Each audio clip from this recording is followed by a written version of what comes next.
What are you?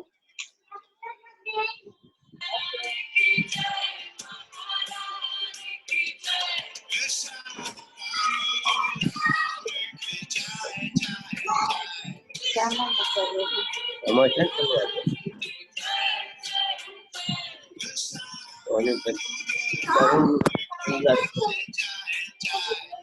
आवाज बराबर recording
क्या है तो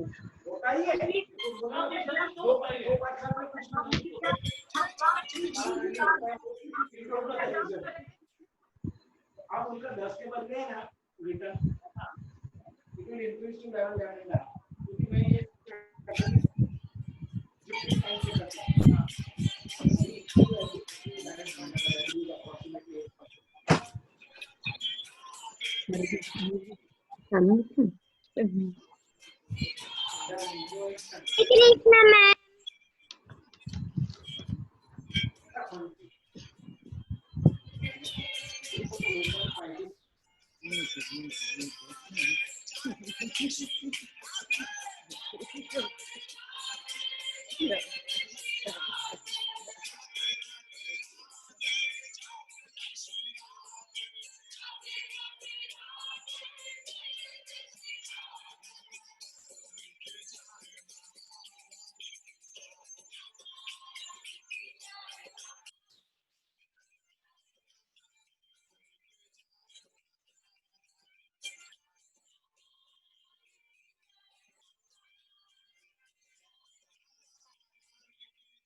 हरे कृष्णा मैम।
हरे कृष्णा माता जी। हरे कृष्णा। हरे कृष्णा। हरे कृष्णा।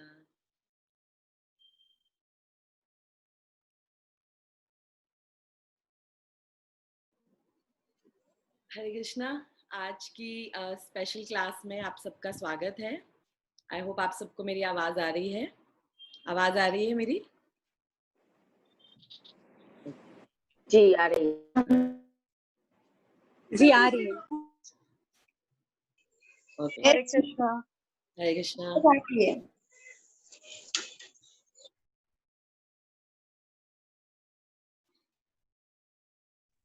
हरे कृष्ण।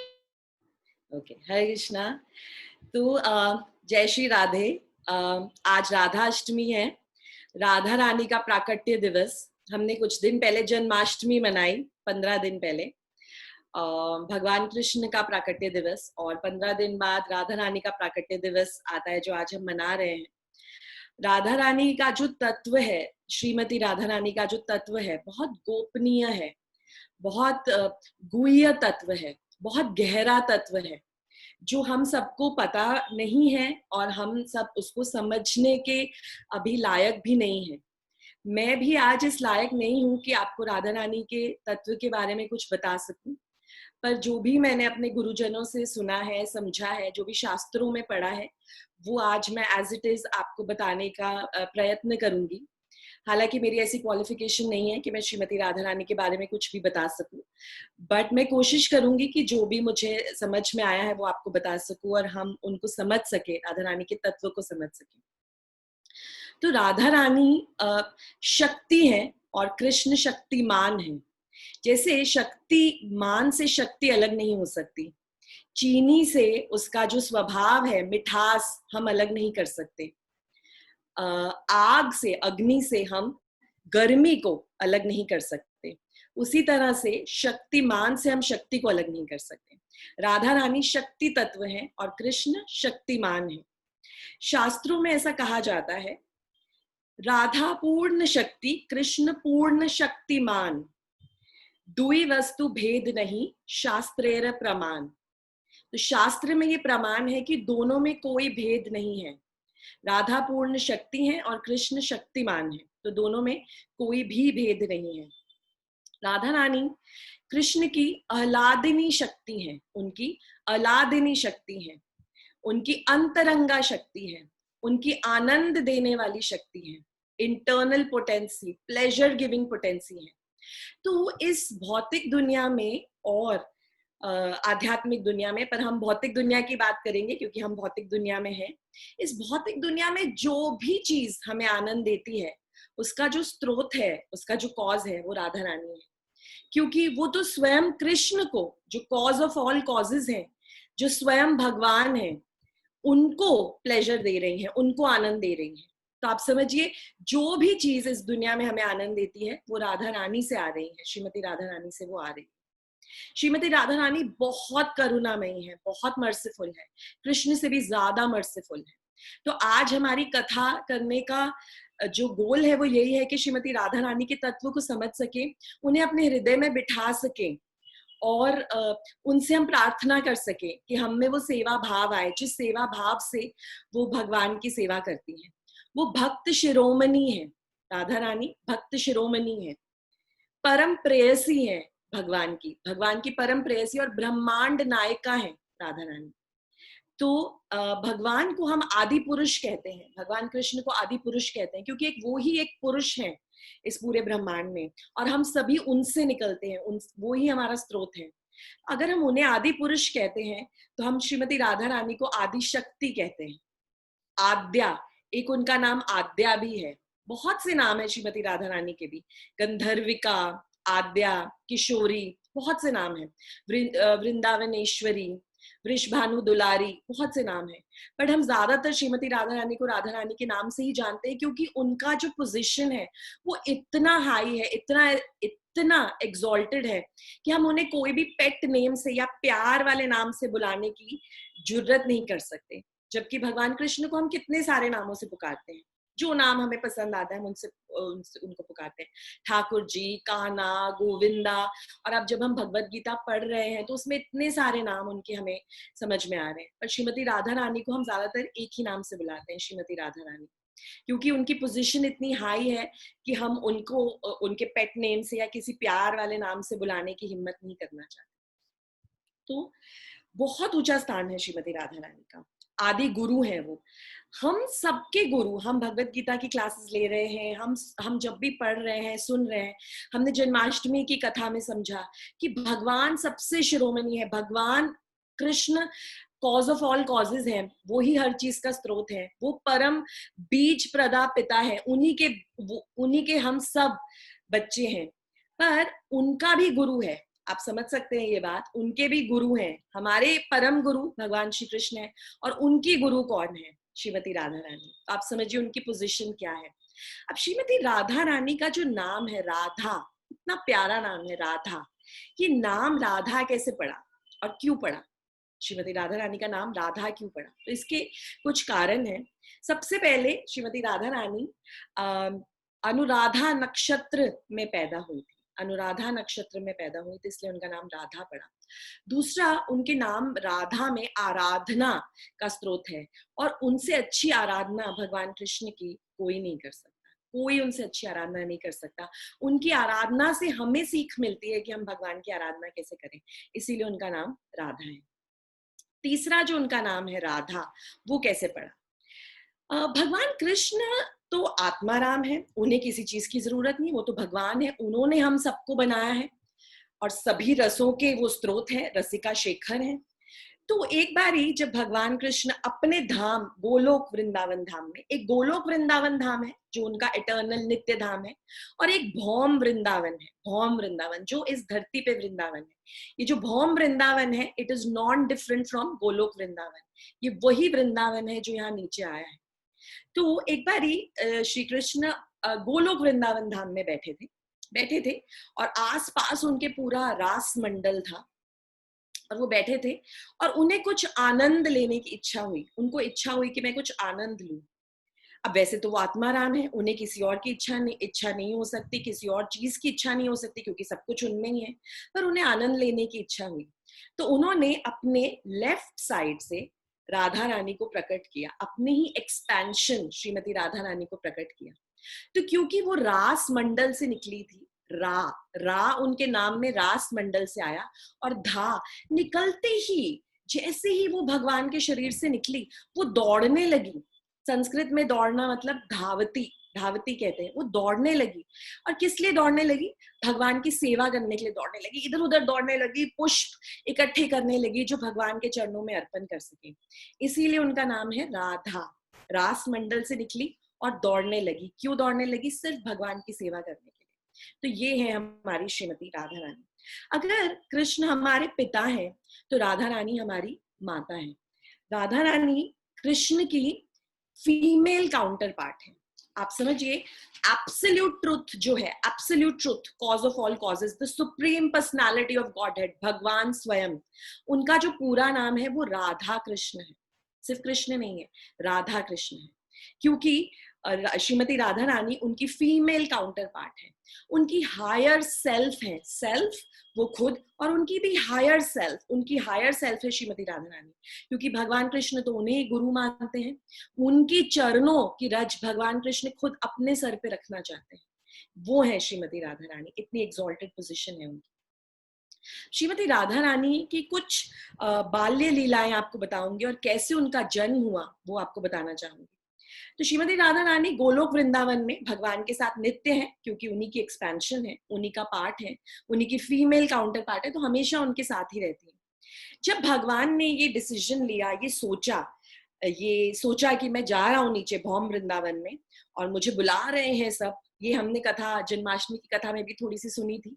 भगवान ने कहा मुझे जाना पड़ेगा, मुझे सब बुला रहे हैं, मुझे दुष्टों का नाश करने जाना है, धर्म की स्थापना करने जाना है। और सबसे बड़ी बात, ये हमने पहले भी डिस्कस किया था, कि भगवान तो किसी को भी भेज सकते थे, भगवान के इनन्यूमरेबल इनकारनेशंस हैं, उनके इनन्यूमरेबल अंश हैं जो हम गिन भी नहीं सकते। तो भगवान किसी को भी भेज सकते थे दुष्टों का नाश करने के लिए, असुरों को मारने के लिए, धर्म की स्थापना करने के लिए, पर भगवान स्वयं आए, क्योंकि भगवान वो रस का आस्वादन करना चाहते थे जो उन्हें भक्तों से मिलता है। भक्त उन्हें इतना प्यार करते, इतना प्रेम करते हैं, अलग अलग लीलाएं करके वो भक्तों के साथ प्रेम का आस्वादन करना चाहते थे, इसीलिए वो आना चाहते थे नीचे। जब उन्होंने बोला राधा रानी को कि मैं नीचे जा रहा हूँ, तो श्रीमती राधा रानी ने बोला मैं भी चलूंगी आपके साथ, मैं अकेले नहीं रहूंगी गोलोक वृंदावन में, मुझे भी भौम वृंदावन में जाना है। तो भगवान ने बोला तो चलो हम दोनों चलते हैं। और श्रीमती राधा रानी की कंडीशन थी, उनकी कंडीशन क्या थी, मैं ऐसे ही नहीं जाऊंगी, गोलोक वृंदावन से गोवर्धन भी साथ चलेंगे नीचे, यमुना मैया भी साथ चलेंगी नीचे, और जो हमारे सारे नित्य पार्षद हैं, मेरी सखियां हैं, वो सब साथ चलेंगी, मैं सिर्फ अकेले आपके साथ नहीं जाऊंगी। तो भगवान क्या करते, आप क्या सोचते हैं, भगवान जब भगवान की वो गुरु हैं, जब भगवान की आज्ञा है, भगवान की आनंद देने वाली शक्ति है, भगवान उनके चरणों की रज को अपने सर पे धारण करना चाहते, तो भगवान ना कैसे बोलते हैं। तो भगवान ने बोला ठीक है, तो सब चलेंगे साथ में। तो गिरिधारी गोवर्धन वहां से नीचे आए, आज हमने उनके दर्शन भी किए व्हाट्सएप के माध्यम से। गिरिधारी गोवर्धन नीचे आए, यमुना मैया नीचे आई, उनके सारे नित्य पार्षद नीचे आए, और राधा रानी स्वयं भी नीचे आई उनके साथ। तो राधा रानी जब उनके साथ नीचे आई, तो क्या उन्होंने एक और कंडीशन रखी कि हम नीचे जा तो रहे हैं, पर नीचे जाकर मैं अपने नेत्र, अपनी आंखें तभी खोलूंगी जब आप मुझे दर्शन देंगे। मैं भूलोक के किसी भी जीव को देखकर अपनी आंखें नहीं खोलूंगी। जिस दिन आप मुझे दर्शन देने आएंगे भौम वृंदावन में, उस दिन मैं अपनी आंखें खोलूंगी। तो प्रभु कृष्ण ने कहा ठीक है, वो क्या कर सकते थे, उनको तो मानना ही था। इस तरह से राधा रानी ने नीचे भूलोक में भौम वृंदावन में आने के लिए माने और अपनी सारी कंडीशंस मनवाई। अब कैसे वो नीचे आई, सो विंध्याचल पर्वत, पहले के युगों में सारे जो पर्वत थे वो सब पर्वत भी चल सकते थे, सारे पर्वत के विंग्स थे, उनके पंख थे, पर्वत उड़ते थे। तो जहां पर्वत का मन करता था वो उड़ के वहां चले जाते थे। अब आपको देख के ऐसा नहीं लगेगा, पर्वत इतने बड़े बड़े विशालकाय होते हैं, पर पहले जो पर्वत थे उनमें भी वो शक्ति थी, वो आत्मा थी कि वो उड़ सकते थे, वो यहाँ से वहां जा सकते थे। तो विंध्याचल पर्वत जो थे, विंध्याचल पर्वत की जो पुत्री थी पार्वती, उनका जो विवाह हुआ शिवजी के साथ हुआ। तो विंध्याचल पर्वत में बहुत गर्व था, मेरी पुत्री का विवाह, पार्वती का विवाह तो शिवजी के साथ हुआ है, और शिवजी तो सबसे बड़े बड़े योद्धा हैं, एकदम शिवजी को तो कोई हरा नहीं सकता। तो जो विंध्या पर्वत है, उनको ऐसा लगा कि ये विंध्याचल पर्वत जो है वो बहुत अपने आप को बहुत समझ रहा है। सॉरी, यहाँ पे एक चेंज करना चाहूंगी, हिमालय की बेटी थी पार्वती, हिमालय पर्वत की बेटी है पार्वती। और ये जो विंध्या पर्वत है, उनको बहुत ईर्ष्या हुई हिमालय से कि ये अपने आप को बहुत समझते हैं और इसकी बेटी की तो शादी शिवजी से हो गई। तो उन्होंने ब्रह्मा जी की तपस्या की, बहुत तपस्या की, और ऐसा वर मांगा कि मुझे भी एक ऐसी बेटी मिले जिसकी शादी शिवजी से भी बड़े किसी इंसान से हो, और मैं अपने आप को उनसे ज्यादा बड़ा सिद्ध कर सकूं। तो तपस्या के बाद ब्रह्मा जी, उनकी तपस्या सुनकर ब्रह्मा जी ने प्रकट हुए, और ब्रह्मा जी ने उनको वरदान दिया, और उनकी 2 बेटियां हुई। तो विंध्या पर्वत की 2 बेटियां हुई, और एक बारी जब बेटियां हुई तो बहुत सारा उत्साह मनाया जा रहा था, बहुत सब लोग उत्सव कर रहे थे, यज्ञ कर रहे थे दोनों बेटियों के होने पर। और तब ऐसा हुआ था, उससे पहले ही ऐसा हुआ था कि कंस को पता चला था कि जो 8वां पुत्र है देवकी का, वो उन्हें मारने वाला है। और ये कथा हम सुन चुके हैं कि क्या हुआ, देवकी को तो पुत्री हुई, और कंस ने जब देखा कि देवकी को तो पुत्री हुई है, तो कंस तो इधर उधर बहुत हैरान परेशान हो गए राजा कंस की ये पुत्र गया कहाँ। तो उन्होंने एक फरमान जारी कर दिया अपने मंत्रियों के कहने पर, और फरमान ये था कि पिछले 10 दिनों में जितने भी बच्चे पैदा हुए सबको मार दो, लड़का हो लड़की हो, पुत्र हो पुत्री हो, सबको मार दो। तो लड़कों को तो मार दिया, और पुत्रियों को उनका हृदय थोड़ा सा पिघला, और उन्होंने कहा सारी पुत्रियों को मेरे पास ले आओ, क्योंकि योग माया ने ऐसा कहा है कि इन पुत्रियों से जो विवाह करेगा वो तुम्हारे जो मरण है उसका कारण बनेगा। तो उन्होंने कहा ऐसा करता हूँ, सारी पुत्रियों को, सारी बेटियों को, सारी लड़कियों को जो पिछले 10 दिन में पैदा हुई है, सबको यहाँ ले आओ, और मैं उन सबसे शादी कर लूंगा। जब वो थोड़ी बड़ी होंगी तो मैं उनसे शादी कर लूंगा। उस समय पर उम्र जो है बहुत ज्यादा लंबी हुआ करती थी। तो जब सारी पुत्रियों को लेने कौन गया, कौन सा असुर गया, कौन सी राक्षसनी गई, पूतना गई सारी लड़कियों को इकट्ठा करके लाने के लिए। जब पूतना गई तो पूतना ने देखा यहाँ तो बहुत उत्सव मनाया जा रहा है, और उन्होंने जाके देखा यहाँ 2 लड़कियां, 2 पुत्रियां पैदा हुई हैं। तो पूतना ने जाके, वहां यज्ञ चल रहा है, बहुत सारी फेस्टिविटीज हो रही हैं, बहुत एंजॉय कर रहे हैं सब लोग, और सब लोग उनकी उनकी ये पुत्रियों के प्राप्त होने के बाद बहुत सारा जश्न मना रहे हैं। तो पूतना जाती है और दोनों छोटी छोटी पुत्रियों को उठा लेती है और उनको लेकर उड़ने लग जाती है। जैसे ही उड़ने लग जाती है तो वहां बहुत सारे ब्राह्मण जमा थे जो बहुत यज्ञ प्रतिष्ठान कर रहे थे, और उनसे बोला विंध्या पर्वत ने और उनकी उनकी पत्नी ने कि आप कुछ कीजिए, इसको रोकिए, ये तो हमारी पुत्रियों को लेके जा रही है। तो ये जो बहुत सारा मंत्र उच्चारण हुआ, यज्ञ अनुसंधान हुआ, तो इससे क्या हुआ कि जो पूतना की जो शक्ति थी वो कम हो गई, पूतना की शक्ति कम हो गई। जब पूतना की शक्ति कम हो गई तो पूतना एकदम अग्नि में जलने लगी, और पूतना के हाथ से जो दोनों लड़कियां हैं ये गिर गई। जब ये गिर गई तो श्रीमती राधा रानी जाकर गिरी रावल गांव में वृषभानु राजा के पास, यमुना नदी में जाके वो गिरी, और एक लोटस, एक कमल के ऊपर जाकर श्रीमती राधा रानी गिरी। और जो उनकी बहन है चंद्रावली, वो विदर्भ नामक राज्य में जाकर गिरी। विदर्भ वो राज्य है जहां से आगे रुक्मिणी जहां पैदा होती है। तो रुक्मी, भीष्मक जो राजा थे, रुक्मी जो राजा थे, उन जिनके पुत्र थे रुक्मी और जिनकी पुत्र थी रुक्मिणी, उनके पास जाकर उनकी बहन जाके वहां गिरती है। और राधा रानी जो है वो रावल में एक लोटस के ऊपर जाके गिरती है। और वहां वृषभानु राजा और उनकी जो पत्नी थी कीर्तिदा, वो बहुत तपस्या कर रहे थे क्योंकि उनकी कोई बेटी नहीं थी, और उनको तपस्या का फल मिलता है उस दिन। वो रोज यमुना मैया के पास जाकर तपस्या करते हैं और वहां जाकर उनसे कामना करते थे, उनसे वर मांगते थे बेटी का। और उस दिन उन्हें अपनी पुत्री जो श्रीमती राधा रानी है वो उस लोटस के ऊपर मिल जाती है। और वो लोटस इतना इफल्जेंट था, इतना ओजस्वी था, जैसे 1000 सूरज जितनी ऊष्मा, जितनी वो लाइट, जितनी रेज वो दे रहा था। तो वो उनको उठा के ले आते हैं, और इस तरह से श्रीमती राधा रानी जो है वृषभानु महाराज के पास बड़ी होती है। जो वृषभानु महाराज है वो भी गोप राजा महाभानु के बेटे हैं। तो गोपों के राजा है वृषभानु भी। और अब हम जानते हैं कि भगवान कृष्ण भी किसके पास पहुंचे, नंद बाबा के पास पहुंचे, वो भी राजा थे गोपों के। तो ऐसे राधा रानी वहां पहुंच जाती है। अब राधा रानी है रावल गांव में, और भगवान कृष्ण उस गांव में नहीं है, भगवान कृष्ण तो गोकुल में है। ये कथा हम सुन चुके, भगवान कृष्ण कैसे गोकुल पहुंचे और राधा रानी पहुंची रावल। अब नारद मुनि को पता चलता है कि भगवान कृष्ण का आविर्भाव हुआ है, उनका प्राकट्य हुआ है। तो नारद मुनि जाते हैं नंद बाबा के पास, और वहां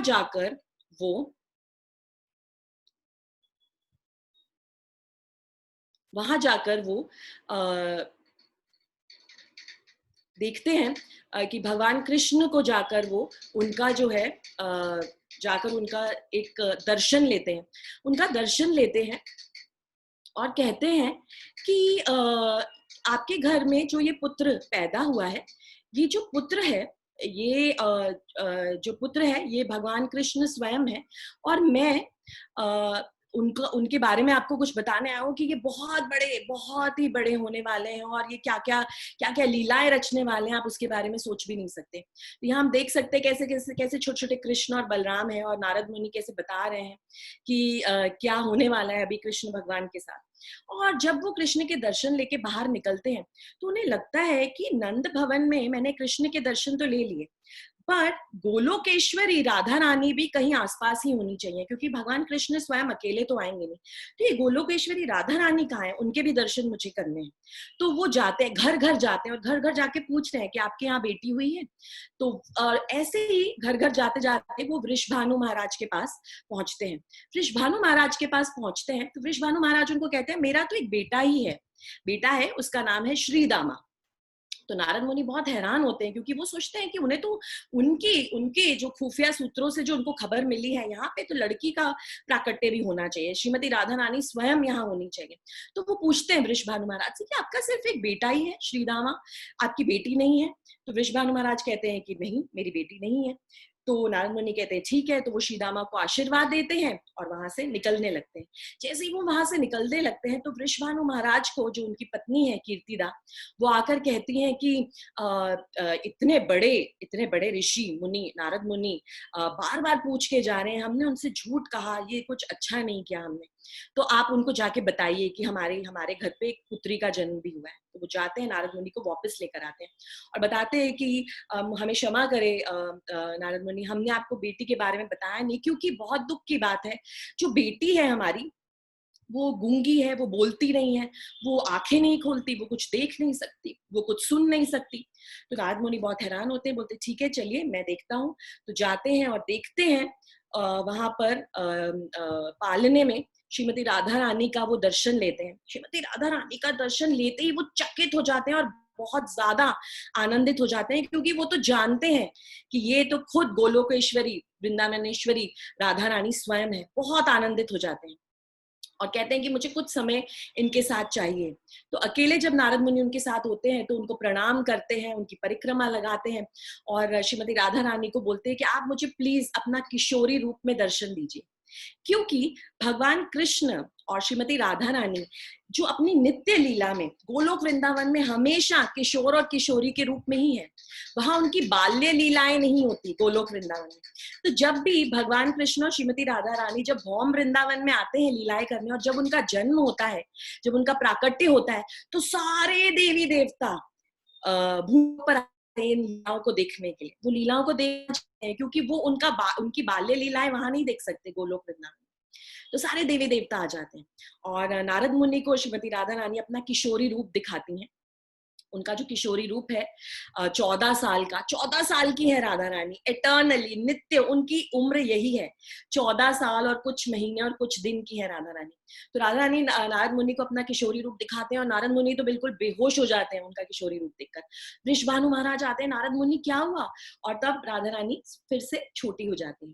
तो नारद मुनि उठते हैं, आशीर्वाद देते हैं और नारद मुनि बताते हैं कि आप उत्सव रखिए, आपके घर में इतनी प्यारी बेटी हुई है, आप चिंता मत कीजिए, अब ये बोलने लगेगी, सुनने लगेगी, समझने लगेगी, सब करेगी, पर आप उत्सव कीजिए, आप मनाइए, जश्न मनाइए कि आपके घर में पुत्री हुई है। तो वृषभानु महाराज उनकी बात मानते हैं और उत्सव की तैयारी होती है। उत्सव की जब तैयारी होती है तो बहुत सब लोग आते हैं, तो उनके जो दोस्त हैं, उनके जो प्रिय मित्र हैं, उनके जो स्वजन हैं, नंद बाबा भी आते हैं। जब नंद बाबा आते हैं तो कृष्ण भी आते हैं, और कृष्ण जो है 1 साल बड़े हैं राधा रानी से।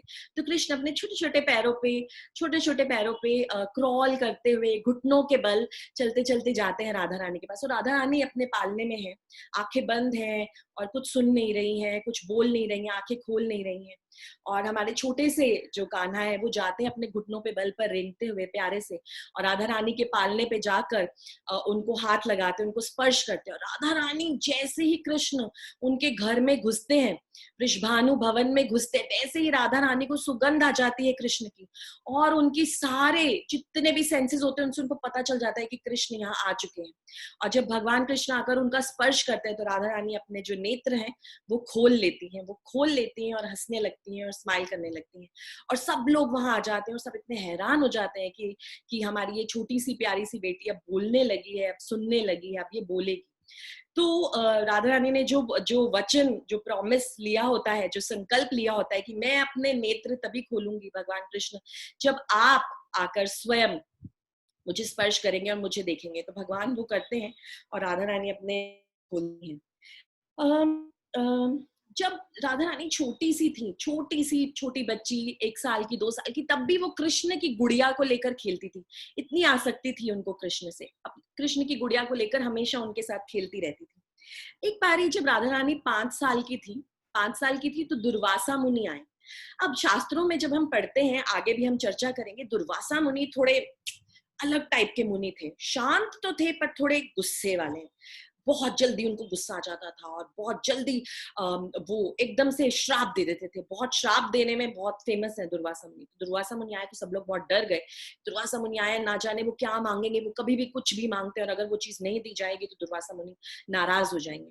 तो वो देखते हैं राधा रानी अपनी सभी सखियों के साथ खेल रही है, बहुत प्यारी लगती है उनको राधा रानी, और वो राधा रानी को बोलते हैं कि तुम कुछ मुझे प्रसाद बना के खिलाओ, मैं तुम्हारे हाथों का कुछ खाना चाहता हूँ।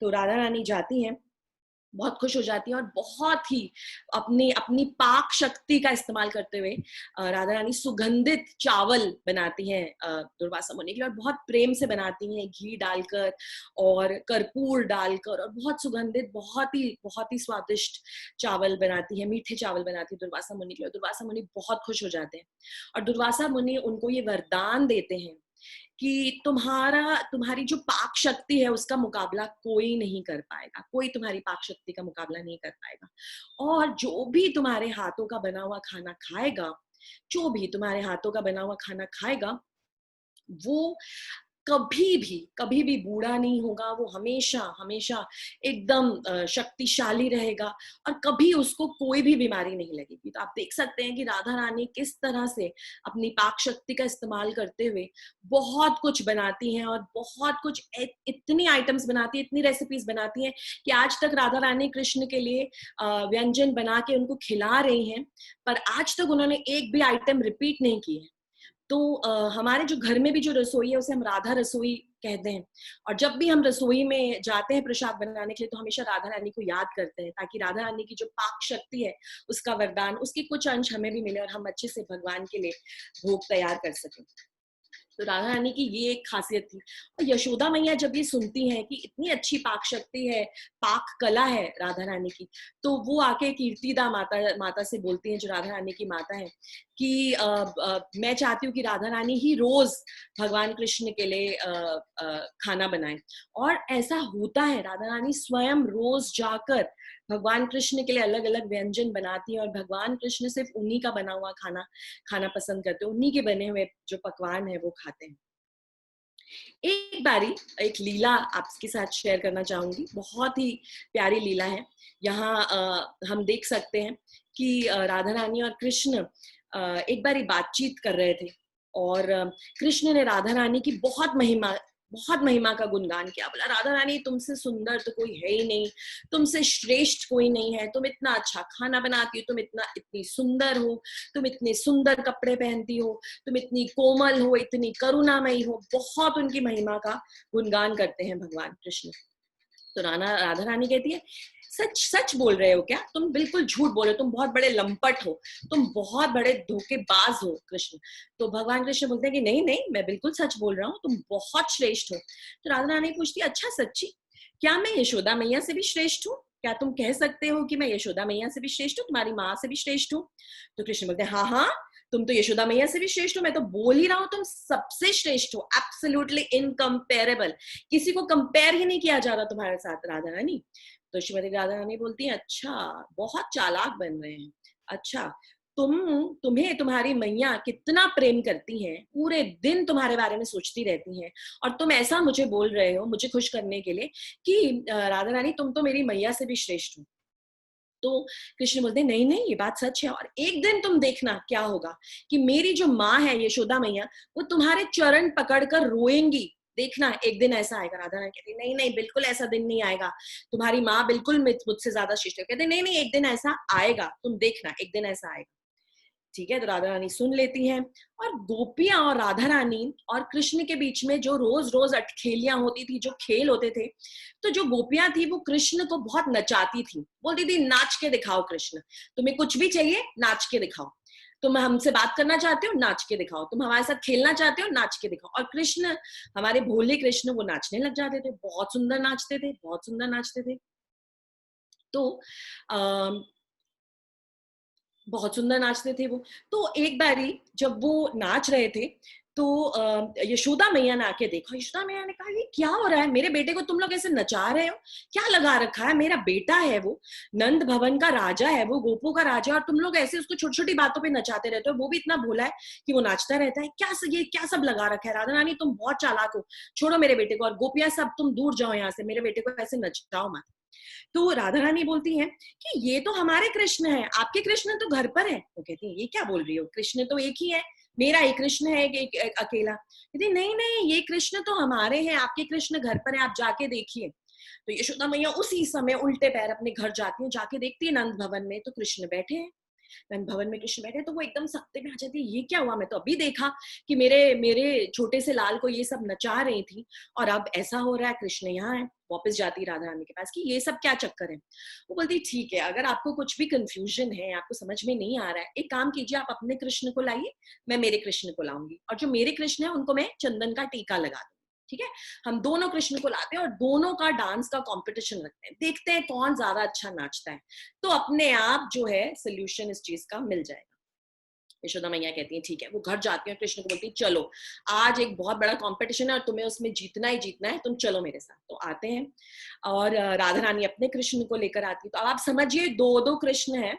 हम पहले भी 2 कृष्ण की चर्चा कर चुके हैं, जब वसुदेव वहां से मथुरा से कृष्ण को लाते हैं और वो वहां पर नंद बाबा के घर में जो नंदन कृष्ण है उनके साथ वो मिल जाते हैं, मर्ज हो जाते हैं। यहाँ पे भी 2 कृष्ण और दोनों कृष्ण का डांस का कंपटीशन होता है और दोनों नाचते हैं, बहुत नाचते हैं, बहुत नाचते हैं, इतना नाचते हैं कि उसके बाद जो यशोदा मैया के जो कृष्ण होते हैं वो राधा रानी के कृष्ण में मिल जाते हैं, मर्ज हो जाते हैं। और यशोदा मैया बहुत रोने लग जाती है क्योंकि उनके कृष्ण गायब, अप्रकट, क्योंकि उनको तो वो चंदन के तिलक वाले कृष्ण ही दिखाई दे रहे हैं। तो वो बहुत रोती हैं और राधा रानी के पैर पकड़ती हैं और बोलती है कि मुझे माफ कर दो, मैंने तुम्हें बहुत बुरा भला कहा, मैंने तुम्हें चतुर कहा, चालाक कहा, मेरे कृष्ण को तुम वापस कर दो, तुम तो इतनी पता नहीं क्या हो, क्या तुमने जादू टोना किया है कि मेरे कृष्ण को ही तुमने ले लिया। तो राधा रानी बोलती है कि नहीं नहीं मैया, ऐसा कुछ नहीं है, और उनके कानों में बोलती है आप घर जाइए और आपके कृष्ण वही हैं, तो आप चिंता मत कीजिए, कृष्ण एक ही हैं और मैं भी उनसे उतना ही प्रेम करती हूँ जितना आप प्रेम करते हैं।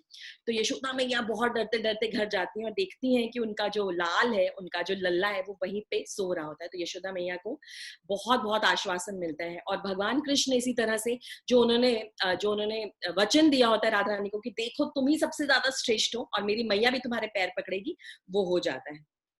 ऐसे ही आगे चलकर एक और लीला आती है जिसमें राधा रानी का जो विवाह है वो अभिमन्यु से होता है।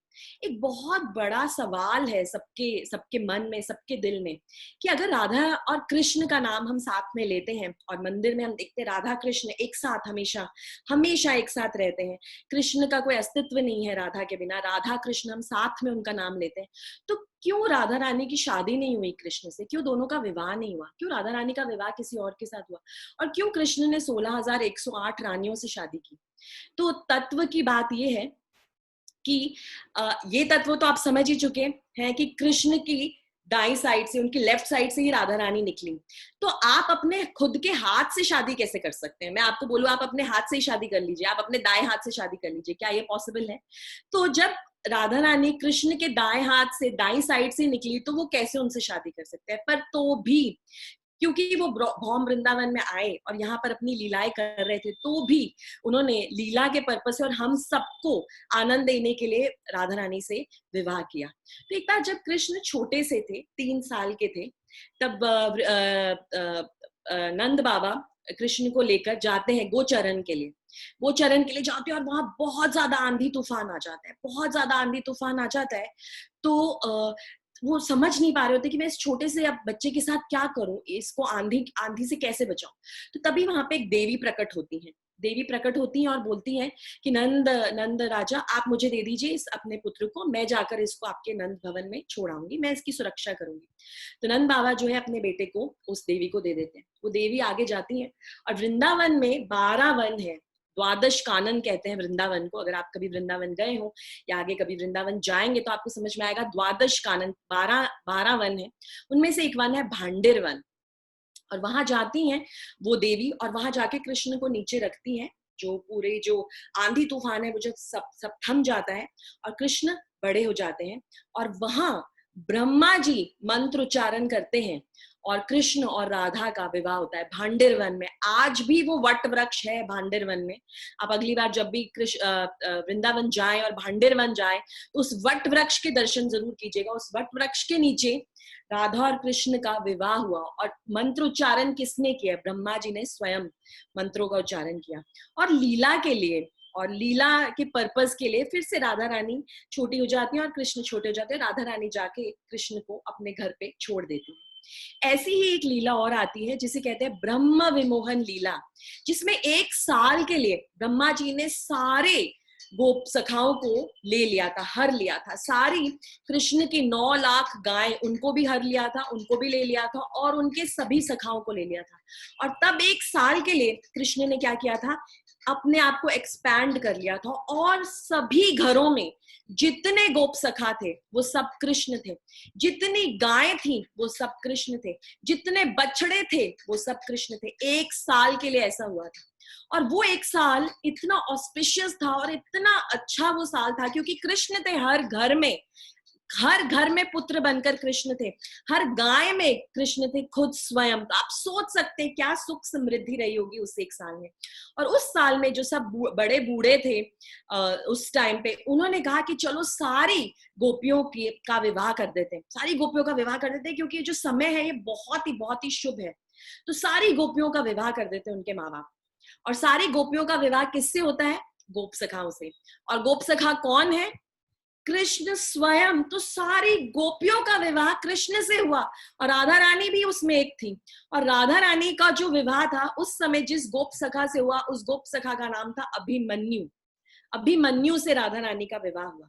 और वो अभिमन्यु कौन था? कृष्ण का ही एक्सपेंशन थे, और कृष्ण के मन है वो, इसीलिए उनका नाम है अभिमन्यु। वो कृष्ण के मन थे, और कृष्ण के मन से ही राधा रानी का विवाह हुआ। पर लीला के पर्पस के लिए मजा कैसे आएगा, उसमें चस्का कैसे लगेगा? लीला के पर्पस के लिए वो अभिमन्यु से राधा रानी की शादी होती है, कृष्ण से नहीं। और उनकी जो सास है उसका नाम है जटिला। नाम से ही आप विजुअलाइज कर सकते हैं कि सास कैसी होगी। और ननद का नाम है कुटिला। जटिला और कुटिला ने बहुत दुख दिए राधा रानी को। उनको हमेशा ये शक लगा रहता था कि राधा रानी बाहर निकल के कृष्ण से मिलने जाती है। तो हमेशा वो सतर्क रहते थे, हमेशा अपने स्पाइस भेजते थे, अपने दूत भेजते थे राधा रानी के पीछे, ताकि राधा रानी कभी भी कृष्ण से मिल नहीं पाए। लीला के पर्पस से ये सारी कथाएं हमें सुनने को मिलती हैं। तो एक बार ऐसा होता है कि राधा रानी जाती हैं और कृष्ण से मिलने जाती है राधा रानी, और प्रेम वार्तालाप दोनों का कुंज में चल रहा है। आप देख सकते हैं कितना सुंदर कुंज है, इतने सुंदर चंपक मल्लिका के सारे फूल लगे हुए हैं, और राधा रानी और कृष्ण का प्रेम वार्तालाप वहां चल रहा है। और बाहर गार्ड कौन है? गार्ड होते थे, क्योंकि उनको पता था जटिला और कुटिला तो हमेशा इसी असमंजस में लगे रहते कि कैसे राधा रानी को रंगे हाथों पकड़ा जाए। तो बाहर जो गार्ड कर रही थी वो थी वृंदा देवी, तुलसी महारानी। तुलसी देवी वहां बाहर गार्ड कर रही थी। जो कुटिला है, उनकी जो ननद है, वो वहां ढूंढते ढूंढते आती है, और तुलसी देवी देख लेती है कुटिला को दूर से, जल्दी से कुंज के अंदर जाती है, और राधा रानी और कृष्ण को सतर्क करती है, कुछ कीजिए, आप छुपिए, क्योंकि कुटिला आ रही है आपको ढूंढने। तो कृष्ण कहते हैं हाँ देखा जाएगा, आने दो, उसको आने दो। तो वो आती है, वृंदा देवी से पूछती है। वृंदा देवी कहती है मुझे तो नहीं पता कौन है यहाँ पे, मैं तो बस यहाँ पे ऐसे ही बैठी हूँ। तो कुटिला अंदर जाती है। जब अंदर जाती है कुंज में, तो देखती है कि वहां पर कोई नहीं है, और राधा रानी के हार पड़े हैं वहां, उनके कुछ ऑर्नामेंट्स पड़े हैं, उनके हार पड़े हैं। और देखती है कि कृष्ण का भी वहां पर माला पड़ी हुई है। तो कहते हैं समझ में आ रहा है मुझे, अभी ये लोग यहाँ से भागे, मुझे देख के सब समझ में आ गया कि यहाँ पे क्या चल रहा था। अभी जाती हूँ और अपने भाई अभिमन्यु को बताती हूँ, और वो जाके राजा कंस को इन लोगों की कंप्लेंट करेंगे, और आज तो इनको पकड़ेंगे ही पकड़ेंगे हम नंगे हाथों। तो ये सब सुनकर कुटिला वहां से निकलती, जैसे ही बाहर निकलती है कुंज के, उनको अपना भाई मिल जाता है, अभिमन्यु स्वयं वहां खड़े हैं। और ये अभिमन्यु कौन है? आप गेस कर सकते हैं कि अभिमन्यु कौन है? कृष्ण ही अभिमन्यु के रूप में वहां खड़े हैं। और कुटिला कहती है कि अरे भैया आप यहाँ खड़े हैं, आपको पता नहीं अंदर क्या हो रहा है, आपको कुछ समझ में नहीं आ रहा है अंदर कुंज में क्या हो रहा था? तो बोलते नहीं मैं तो यहाँ बहुत देर से खड़ा हूँ, यहाँ कुछ नहीं हो रहा है, ऐसी कोई प्रॉब्लम नहीं है, यहाँ पे तुम्हें शक हो रहा है, तुम कहीं और जाके ढूंढो। तो कुटिला आगे जाती है, ढूंढ के वापस आती है, कहती है भैया अब आप ये गोचरण बंद कीजिए, बहुत आपने गाय चरा ली, आप चलो घर, आज तो राधा रानी को हमें रंगे हाथों पकड़ना ही है। मुझे पक्का यकीन है कि वो कृष्ण के साथ ही प्रेम वार्तालाप कर रही थी। तो अभिमन्यु कहते हैं ठीक है कुटिला तुम चिंता मत करो, मैं सभी गायों को लेके मैं घर जाता हूँ, और आज उसकी खबर ली जाएगी। तो जो कृष्ण है, जो अभिमन्यु बने हुए हैं, वो घर जाते हैं। किसके घर जाते हैं? अभिमन्यु के घर जाते हैं, जहाँ जटिला कुटिला और राधा रानी रहती है, वहां जाते हैं। और वहां जाकर अपनी मैया को बोलते हैं, जटिला को बोलते हैं, सुनिए ऐसा है कि अभी ना कृष्ण आने वाला है और वो मेरे रूप में आने वाला है, क्योंकि वो राधा रानी को ढूंढ रहा है। मैं अंदर जा रहा हूँ, मैं राधा रानी की सुरक्षा करने जा रहा हूँ, मैं अंदर घर के अंदर जा रहा हूँ, आप यहीं बैठे रहिए और जैसे ही वो कृष्ण आएगा मेरे रूप में, उसको इतना मारना, इस बार इतना मारना, उसको मार के भगा देना और मैं कल जाकर उसकी कंप्लेंट करने वाला हूँ कंस को और उसको पकड़ने वाला हूँ। तो जटिला बोलती है हाँ हाँ तुम अंदर जाओ, तुम तो राधा रानी के साथ रहो, तुम उसको सुरक्षा दो, पता नहीं ये कब अंदर चल रहा, पता नहीं कौन सा ये टोना टोटका करता है, ये तो अंदर भी आ सकता है।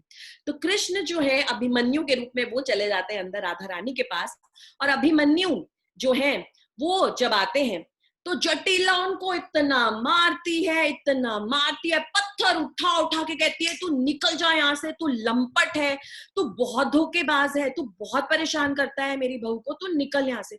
ऐसे उठा उठा के पत्थर मारती है। अभिमन्यु सोचता है मेरी माँ को क्या हो गया, बोला माँ मैं तुम्हारा पुत्र हूँ, मैं तुम्हारा बेटा हूँ, आप क्या कर रही हैं, मैं कुछ नहीं सुनूंगी, मुझे तेरी सारी करतूतें पता है, तू निकल यहाँ से। और पूरी रात अभिमन्यु रास्ते में इधर उधर भटकते रहते हैं और सोचते हैं कि मेरी माँ पे ये कौन सा भूत चढ़ गया है, आज मुझे कौन से ओझा को ले जाऊं, कौन से तांत्रिक को ले जाऊं, मेरी माँ से ऊपर से ये भूत निकालूं। और अंदर कौन है, कृष्ण और राधा रानी अंदर हैं। तो कृष्ण और राधा रानी के ऐसी लीलाएं हैं जो इतना माधुर्य रस से भरी हुई हैं, इतनी सुंदर लीलाएं हैं। पर ये सभी लीलाओं को जब हम सुनते हैं, इन सभी लीलाओं को जब हम सुनते हैं तो हमारा जो चित्त है वो शुद्ध हो जाता है। ये ऐसी लीलाएं हैं भगवान कृष्ण और श्रीमती राधा रानी की जो प्रेम पूर्वक माधुर्य रस वाली लीलाएं हैं, उससे जितने भी कल्मश है हमारे हृदय में और जितने भी काम से भरे हुए जितने भी थॉट्स हैं वो सभी से हम शुद्ध हो जाते हैं। जो राधा रानी है वो सारी लक्ष्मियों का स्रोत है, सारी लक्ष्मियों का, जितनी भी लक्ष्मियां, सहस्त्र गोपियां, 16,108 रानियां जो कृष्ण की है, वो सभी राधा रानी के एक्सपेंशन है। तो कृष्ण कभी राधा रानी से अलग हो ही नहीं सकते, कभी भी अलग नहीं हो सकते। जब वो लक्ष्मी नारायण के रूप में आते हैं तो लक्ष्मी कौन है, राधा रानी। जब वो सीता राम के रूप में आते हैं तो सीता कौन है, राधा रानी। जब शिव पार्वती के रूप में आते हैं तो पार्वती गौरी कौन है, वो राधा रानी। तो राधा रानी और कृष्ण कभी अलग हो ही नहीं सकते। राधा रानी की इतनी सारी एक्सपेंशन है, सारी गोपियां राधा रानी की एक्सपेंशन है, सारी रानियां उनकी एक्सपेंशन है, सारी लक्ष्मियां उनकी एक्सपेंशन है। तो राधा रानी का ये तत्व है। जब राधा रानी छोटी थी और 7वें महीने में जब राधा रानी का अन्न प्रश्न जो उत्सव है वो मनाया जाता है, जब पहली बार बच्चे को कुछ अन्न दिया जाता है खाने के लिए, तो बहुत बड़ा उत्सव था, बहुत बड़ा जश्न था। तो ऑफ कोर्स वहां हमारे कृष्ण और बलराम भी थे। और जब राधा रानी को कुछ अन्न खिलाने से पहले जब प्रसाद वहां पे बांटा गया और कृष्ण खा रहे थे, तो राधा रानी ने क्या किया, 7 महीने की थी वो, अपने घुटनों के बल गई और उन्होंने कृष्ण की जो थाली थी उसमें से उनका जो उच्चिष्ट था, जो उनका झूठा था, वो निकाल के वो खाया। तो राधा रानी हमें ये बता रही हैं कि किस तरह से कृष्ण ही पालक है हम सबके, और हमें ये गुरु तत्व की बात है। राधा रानी हमारे आदि गुरु है, कृष्ण की भी गुरु है। वो हमें ये समझा रही है कि जो भगवान ग्रहण करते हैं उसी को हमें ग्रहण करना चाहिए, हमें भगवान से अलग नहीं रहना चाहिए। ये राधा रानी हमें बता रही है, हमेशा कृष्ण का प्रसाद ही ग्रहण करें। अब राधा रानी की सुंदरता के बारे में थोड़ा सा व्याख्यान करना चाहूंगी। हालांकि हमारे लिए पॉसिबल नहीं है कि हम समझ सके कि राधा रानी कितनी सुंदर है, पर फिर भी थोड़ा सा आपको बताना चाहूंगी। राधा रानी जो है वो महाभाव का पूरा एसेंस है उनके अंदर। इतना भाव और इतना प्रेम है कृष्ण के लिए। सबसे बड़ी उनकी भक्त भी है और उनकी गुरु भी है। उनकी जो उनकी उम्र है वो है 14 साल 2 महीने और 15 दिन। राधा रानी हमेशा किशोरी रूप में ही है। उनका जो रंग है वो है एकदम सोने की तरह। अगर आप सोने को 1000 बार अगर आप उसको गर्म करते हैं और उसको अग्नि में डालते हैं तो वो किस तरह से ओजस्वी तेजस्वी हो जाता है, किस तरह से वो शाइन करता है। 1000 सूर्यों जैसी इफल्जेंस, 1000 सूर्यों जैसी इफल्जेंस है, वो है राधा रानी का अंग कांति। तप्त कांचन गौरांगी बोला जाता है उनको। ये है उनके अंग की कांति, इतनी सुंदर, और ऐसे सोने को तपा के जो रंग मिलता है वो राधा रानी का जो रंग है वो है। उनको नीले कपड़े पहनना बहुत पसंद है, ब्लू साड़ी पहनना उनको बहुत पसंद है। क्यों? क्योंकि उनके जो प्रिय श्याम सुंदर है वो नीले रंग के हैं इसलिए, और क्योंकि उनका रंग ऐसा है बिल्कुल मोल्टन गोल्ड की तरह, इसीलिए भगवान कृष्ण को पीतांबरी पहनना पसंद है, क्योंकि वो पीतांबरी जो रंग है वो राधा रानी का रंग है, और राधा रानी को उनका रंग श्याम सुंदर का रंग नीला पहनना पसंद है। और वो बहुत बार हम देखेंगे कि वो एक रेड दुपट्टा लेती हैं अपने सिर पर, उन्हें वो बहुत पसंद आता है।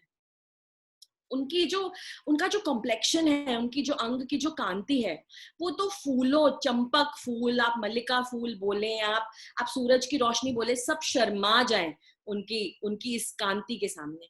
जब वो चलती हैं तो उनकी जो कमर है, कमर पे वो जो बेल्ट बांधती है उसमें 1000 छोटी घंटियां हैं। जैसे वो चलती है, अपनी कमर लचका के चलती है, वो छोटी छोटी घंटियां बजती हैं, इतनी सुंदर लगती है राधा रानी चलती हुई। उनके जो नयन है एकदम कमल नयन है, यहाँ से शुरू होके यहाँ तक ऐसे उनके सुंदर नयन है, और वो अपने नयन के चारों तरफ कस्तूरी से अपना जो है आलिंगन करती है, अपना ऑर्नामेंटेशन कस्तूरी से करती है, मेकअप करती है, और यहाँ एक डॉट लगाती है, अपनी चिन पर एक डॉट लगाती है कस्तूरी की। उनके जो इयररिंग्स हैं वो जैसे जैसे वो चलती है, उनके इयररिंग्स जो हैं उनके गालों पे ऐसे सहलाते हैं और इतनी सुंदर आवाज आती है उससे। उनके बाल जो है लंबे घुंघराले काले घने बाल हैं, और क्या करती है, कभी कभी तो वो उसको एकदम टाइट चोटी में बांधती है और कभी कभी पार्शियली बांधती है, तो कभी कभी वो बाल जो हैं उनके चेहरे पर आके बहुत ही सुंदर लगते हैं। बिंदी लगाती है, दोनों आईब्रोज के एकदम सेंटर में वो बिंदी लगाती है, और एक सैफरन केसर का वो तिलक लगाती है।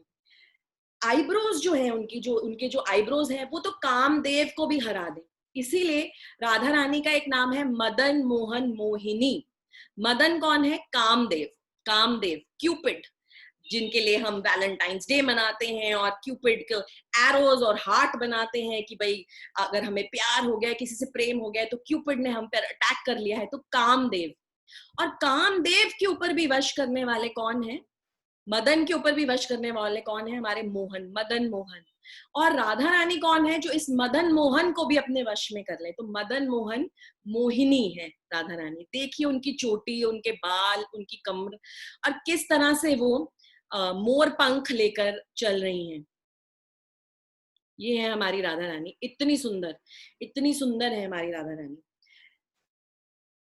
उनका जो नेक है, उनका जो गर्दन है वो एक शंख की तरह है, और उनकी जो कमर है वो भी एक शंख की तरह है। जैसे शंख पे हमें 3 लाइंस दिखती हैं, वैसे ही हमें उनके कमर पे और उनकी गर्दन पे दिखाई देती है। इतनी सुंदर है राधा रानी। तो जो सारी जितनी भी गोपियां, लक्ष्मियां, सब में जितनी सुंदरता मिला के नहीं होगी उतनी सुंदर है राधा रानी।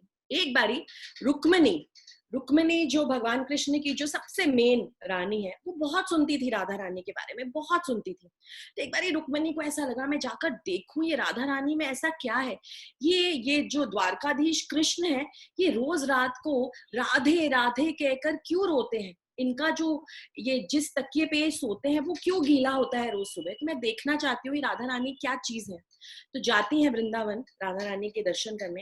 राधा रानी यमुना मैया में से स्नान करके निकल रही होती है, और राधा रानी ने पूरे कपड़े पहने हुए हैं, पूरे कपड़े पहन के वो स्नान करती हैं, पर कुछ भी श्रृंगार नहीं है उनके चेहरे पर, बिल्कुल श्रृंगार नहीं है। और रुक्मिणी पूरे श्रृंगार में, पूरी साज सज्जा में हाथी के ऊपर बैठकर आई है उनके दर्शन लेने।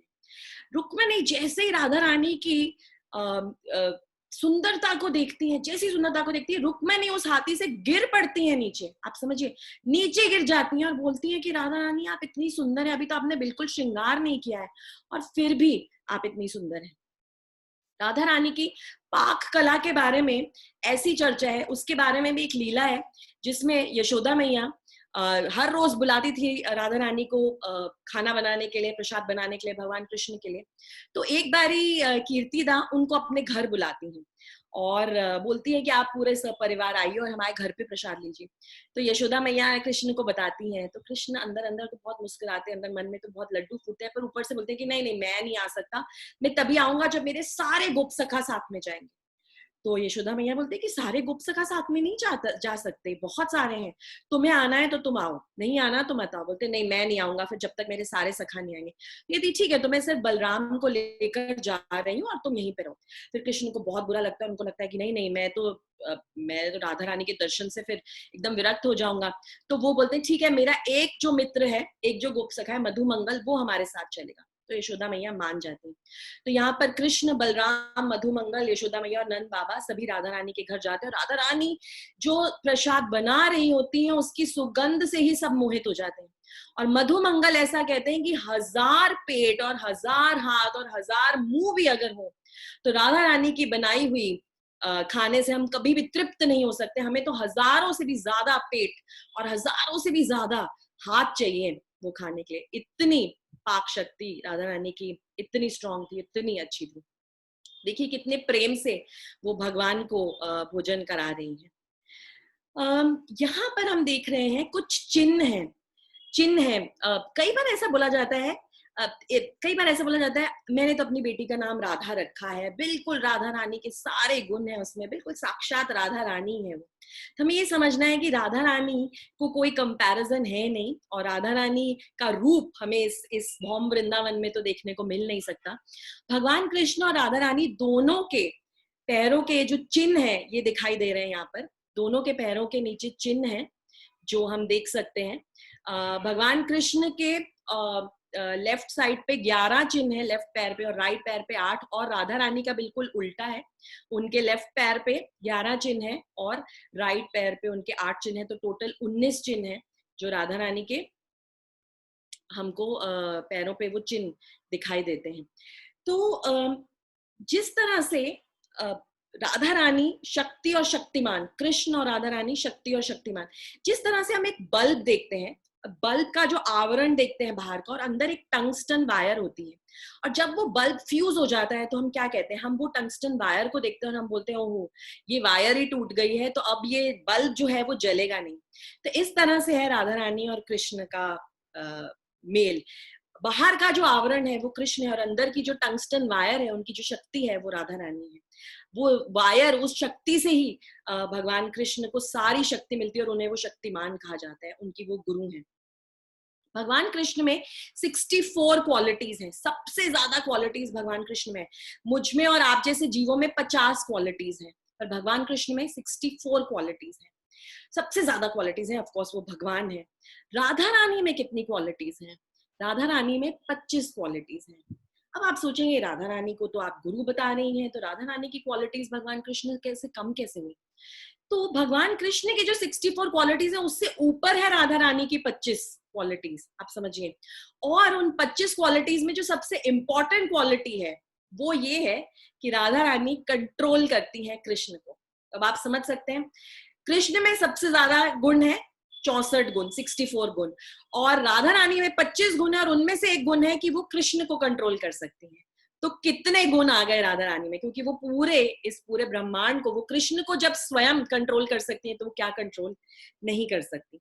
इसीलिए कहा जाता है कि सबसे गोपनीय तत्व है। पर ये इतना गोपनीय और गुह्य तत्व है, इतने मिसकंसेप्शंस जुड़ी हैं राधा रानी के तत्व से, कि हमारे और आप जैसे लोगों को राधा रानी के बारे में ज्यादा कथा नहीं करनी चाहिए। क्योंकि आज राधा अष्टमी है, इस अष्टमी वाले दिन पे राधा रानी का प्राकट्य हुआ, राधा रानी का आविर्भाव हुआ इस भूलोक पर, इस भौम वृंदावन में कृष्ण के साथ हुआ। इसीलिए हम राधा रानी के इस गुह्य तत्व के बारे में आज हमने बात की। अदरवाइज हमारी इतनी हैसियत नहीं है कि हम राधा रानी के बारे में कुछ भी ऐसी बात कर सके, क्योंकि वो ब्रह्मांड नायिका है। एक और चीज बहुत इंपॉर्टेंट आपको बताना चाहूंगी, कई बार हम लोग देखते हैं कि रास लीला के बारे में हम कई डिस्कशंस करते हैं कि भगवान कृष्ण तो बहुत रसिक शेखर थे, बहुत रास लीला करते थे, तो मैं क्यों नहीं कर सकता, मेरा नाम भी कृष्ण है, मैं भी किशन के नैया हूँ। ऐसे कई गाने भी आते हैं, ऐसी कई मूवीज हम देखते हैं जिसमें बोला जाता है कि कृष्ण और उनकी लीलाएं, कृष्ण और उनकी गोपियां, कृष्ण की बहुत सारी गोपियां थी तो मैं भी तो बहुत सारी गोपियों के साथ एंजॉय कर सकता हूँ। तो आप ये बात समझिए कि कृष्ण ने जब वृंदावन छोड़ा तब वो 11 साल के थे, और उससे पहले जब उन्होंने रास लीला की, रास लीला के बारे में मैं ज्यादा नहीं बोलूंगी क्योंकि हम ज्यादा इसके बारे में डिस्कशन नहीं कर सकते, बहुत गुह्य तत्व है। पर एक चीज समझने की सिर्फ इतनी है कि जब रास लीला करते थे भगवान कृष्ण, या जब भगवान कृष्ण प्रेम वार्तालाप करते थे राधा रानी के साथ, तो उनकी उम्र क्या थी? 6 साल 7 साल उनकी उम्र थी। तो आप समझ सकते हैं कि आज के कलयुग में भी जो 5 या 6 साल के बच्चे हैं, उनकी किस तरह की वार्तालाप होती है उनकी। और 5,500 साल पहले जब 5, 6, 7 साल के बच्चे वार्तालाप करते थे एक दूसरे से, तो वो क्या था? तो ये तत्व समझना जरूरी है कि राधा कृष्ण एक ही हैं। अब आप समझिए, एक अजीब सा मैथ्स आपको समझाने जा रही हूं मैं।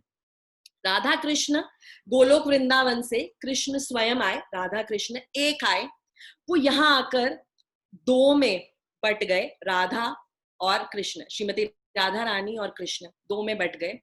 फिर वो कलयुग में एक हो गए, चैतन्य महाप्रभु बन गए, और जो चैतन्य महाप्रभु थे वो पंच तत्व बने। ये पंच तत्व और चैतन्य महाप्रभु के बारे में हम आगे की क्लासेस में डिस्कशन करेंगे, पर आप सिर्फ समझिए कि राधा कृष्ण एक थे जो गोलोक वृंदावन से नीचे आए और 2 में वो स्प्लिट हो गए, 2 में डिवाइड हो गए, राधा और कृष्ण, सिर्फ लीलाएं करने के लिए। और किसको ये आनंद देने के लिए? हम सबको ये आनंद देने के लिए, ताकि हम राधा कृष्ण के बारे में बात कर सके, हंस सके, सुन सके, और वो आनंद ले सके, और वो प्रेम अपने हृदय में जागृत कर सके। तो आज राधा अष्टमी वाले दिन हमें यही प्रार्थना करनी है कि हे श्रीमती राधा रानी, आप भगवान कृष्ण की सबसे प्रिय भक्त हैं, आप भगवान कृष्ण की अंतरंगा शक्ति हैं, आप भगवान कृष्ण की आनंद देने वाली शक्ति है। आप हम पर भी अपनी कृपा बरसाएं, ताकि हम भगवान कृष्ण को आनंद दे पाए, हम भगवान कृष्ण की सेवा कर पाए और हम उनकी भक्ति कर पाए। यही हमें आज के दिन राधा अष्टमी पे राधा रानी से प्रार्थना करनी है। एक लास्ट और बहुत इंपॉर्टेंट चीज, हरे कृष्ण महामंत्र जिसका हम जप करते हैं, हरे कृष्ण महामंत्र जिसका हम जप करते हैं, उसमें भी सिर्फ और सिर्फ राधा रानी और कृष्ण के ही नाम है। 16 शब्द हैं, और जो 16 शब्द हैं उसमें से 8 शब्द राधा रानी के नाम है, जो 8 शब्द हैं वो कृष्ण के नाम है। तो भगवान ने इतना इजी कर दिया है उनको याद करना। सिर्फ हरे कृष्ण महामंत्र का हमें जप करना है। हरे कृष्ण, वहां पर हरे मतलब राधा रानी, राधा रानी को हम संबोधन कर रहे हैं हरे से, और कृष्ण तो कृष्ण है ही। तो ये 16 शब्दों में से 8 शब्द, जो 8 नाम है वो राधा रानी के हैं, और जो 8 नाम है वो कृष्ण के हैं। तो राधा रानी के नाम के बिना हम कृष्ण को बुला भी नहीं सकते, हम उनका नाम तक नहीं ले सकते। राधा रानी उनकी ऐसी शक्ति है। तो आप याद रखिएगा, कृष्ण अगर शक्तिमान है तो राधा रानी उनकी शक्ति है, राधा रानी उनकी अंतरंगा शक्ति है, राधा रानी उनकी आनंद देने वाली शक्ति है, राधा रानी उनकी सबसे स्ट्रॉन्ग शक्ति। और जितनी भी शक्तियां हैं इस जीवन में, इस लाइफ टाइम में, आपने जितनी भी शक्तियों के बारे में सुना हो, उन सबका स्रोत कौन है? राधा रानी। जितने भी चीजें हमें आनंद देती हैं, उन सबका स्रोत कौन है? राधा रानी। तो ये तत्व है राधा रानी का, इतना गुह्य और गोपनीय तत्व है कि इसके बारे में हम ज्यादा चर्चा भी नहीं कर सकते। ये है हमारी राधा रानी, सुंदरता की पराकाष्ठा, इतनी करुणामयी। और राधा रानी बहुत मर्सीफुल है। क्यों उनका नाम, आराधना से उनका नाम राधा पड़ा? क्योंकि अगर हम कृष्ण की आराधना करना चाहते हैं तो एक ही जरिया है, आप डायरेक्टली कृष्ण की आराधना करेंगे तो कृष्ण इतनी जल्दी हमें नहीं मिलेंगे। पर अगर हम राधा रानी के थ्रू जाएंगे और राधा रानी को बोलेंगे, राधा रानी आप प्लीज कृष्ण को थोड़ी सी हमारी थोड़ी सी सिफारिश कीजिए ना, उनको बताइए ना, तो राधा रानी जरूर बताएंगे। जब हम फूल अर्पण करते हैं भगवान को, तो डायरेक्टली भगवान को फूल अर्पण करने की जगह हम राधा रानी को वो फूल देंगे, तो राधा रानी तुरंत ही, क्योंकि वो इतनी बड़ी भक्त है भगवान की, वो तुरंत ही वो फूल लेके कृष्ण को देंगी। और तब वो हमारी क्वालिफिकेशंस नहीं देखेंगी, हमारी गलतियां नहीं देखेंगी, हमने क्या गलती की, हमने क्या अच्छा किया, हमने क्या बुरा किया, ये सब नहीं देखेंगी। उसे बोलेंगे कि देखो भगवान कृष्ण ये आपकी कितनी बड़ी भक्त है, आप इसको स्वीकार करें। तो हमें राधा रानी के थ्रू जाना है। राधा रानी आदि गुरु हैं, आदि शक्ति हैं, भगवान की भी गुरु हैं वो, हमें उनके थ्रू ही जाना है और समझना है उनके इस तत्व को, और उनसे प्रार्थना करनी है कि जिस तरह से वो भगवान की भक्ति में इतनी लीन है, वो हमें वो भक्ति प्रदान करें। ये हमें उनसे प्रार्थना करनी है। तो थैंक यू सो मच। हरे कृष्णा। मैं थोड़ा सा जितना भी बता पाई आपको बताने की मैंने कोशिश की राधा रानी के तत्व के बारे में। आपको कोई भी प्रश्न हो तो आप पूछ सकते हैं। मैंने कोशिश की है कि बहुत सारे जो मिसकंसेप्शंस हैं श्रीमती राधा रानी से जुड़े हुए, वो अपने माइंड से क्लियर करने की कोशिश करें, समझ सके कि उनकी पोजीशन क्या है। बट अगर और कोई भी प्रश्न है तो आप पूछ सकते हैं, अभी वो समय है, आप पूछिए वो प्रश्न, नहीं तो आप बाद में पूछना चाहते हैं बाद में भी पूछ सकते हैं। हरे कृष्ण।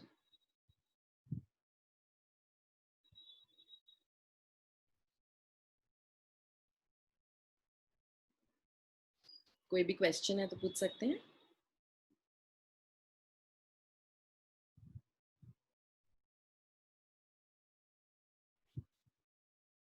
किसी को कोई प्रश्न नहीं है? जब प्रश्न नहीं होते तो दो ही चीजें होती हैं, या तो सब कुछ बहुत अच्छे से समझ में आ गया या बिल्कुल कुछ समझ में नहीं आया। तो आशा करती हूँ कि समझ आया होगा जितना मैंने बताने की कोशिश की राधा रानी के तत्व के बारे में, उनकी लीलाओं के बारे में। बाद में कोई भी क्वेश्चन हो तो भी आप पूछ सकते हैं।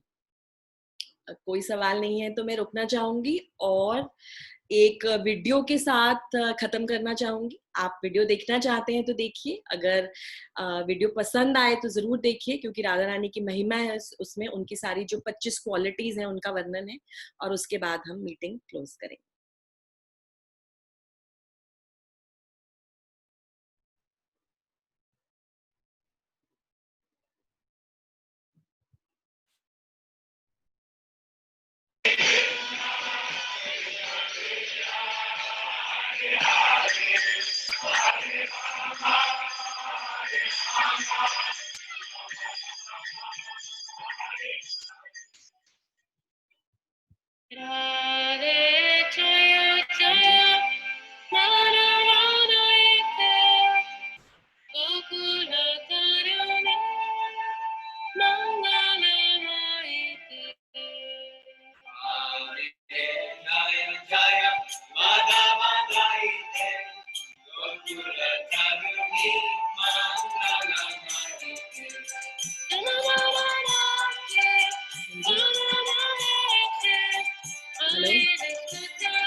तो कुछ क्वेश्चंस हैं?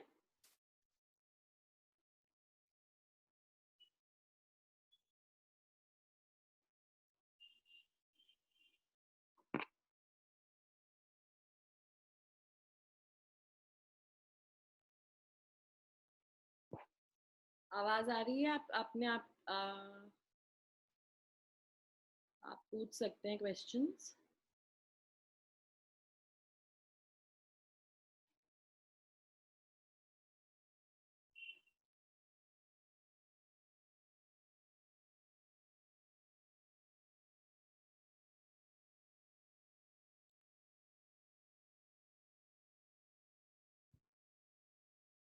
मैं अनम्यूट कर रही हूँ।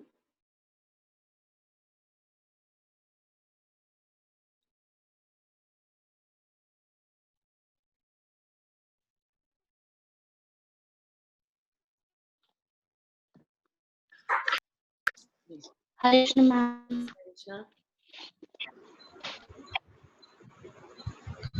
जी, कोई भी प्रश्न है? हरे कृष्ण Ma'am, माता जी। Yes Mithilesh. ma'am, can I ask a question? Yes yes. Hello. Ma'am, can you, I heard that Sri Krishna had 16,000 wives. So can you just tell what was the story about that in brief? That's a long story. I will tell you later. But 16,108 रानियां थी भगवान की, जिसमें से जो 8 थी वो बहुत main रानियां थी, प्रमुख रानियां।